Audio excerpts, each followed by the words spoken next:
શનિવારે બોલાવવાનું આયોજન છે, પણ એને લગભગ 20 દિવસ કરતાં વધુ સમય હજુ બાકી છે.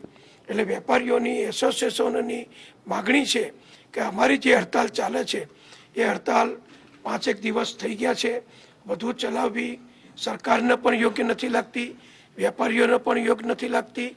અને ખાસ કરીને કાપડ માર્કેટોમાં, પ્રોસેસ હાઉસમાં અને નાની નાની રોજગારી અને છૂટક મજૂરી કરી જે લાખો લોકો આ વ્યવસાયથી રોજગારી પ્રાપ્ત કરે છે, એવા ગરીબ અને મધ્યમ વર્ગના ભાઈઓ બહેનોની રોજગારી ઝડપથી ચાલુ થાય એ માટે હડતાલ તાત્કાલિક સમેટી જાય એવી અમારી બધાની જે ઈચ્છા છે.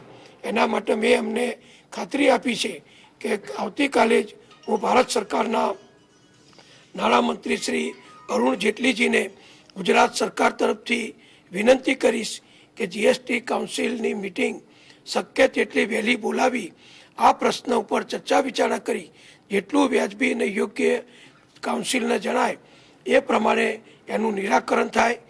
ગુજરાતમાં ટેક્સટાઇલ ઇન્ડસ્ટ્રી મોટા પ્રમાણમાં છે.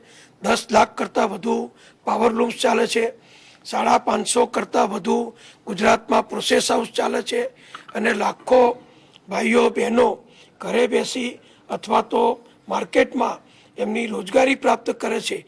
એટલે સુરત, અમદાવાદ અને જેતપુર એ આપણા મુખ્ય આ સેન્ટરો છે આ ધંધાના.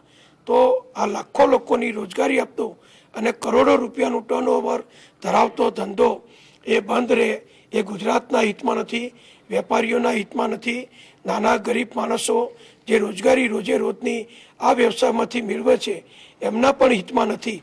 એટલે મેં પણ સરકાર તરફથી અને મુખ્યમંત્રી વિજયભાઈ રૂપાણીના મારા બધા તરફથી આ તમામ પ્રતિનિધિઓને વિનંતી કરી છે કે તમે તાત્કાલિક હડતાલ સમેટી લો, તમારું કામકાજ પૂર્વવત યથાવત ચાલુ કરો અને જીએસટી કાઉન્સિલની મિટિંગ શક્ય તેટલી વહેલી બોલાવવા.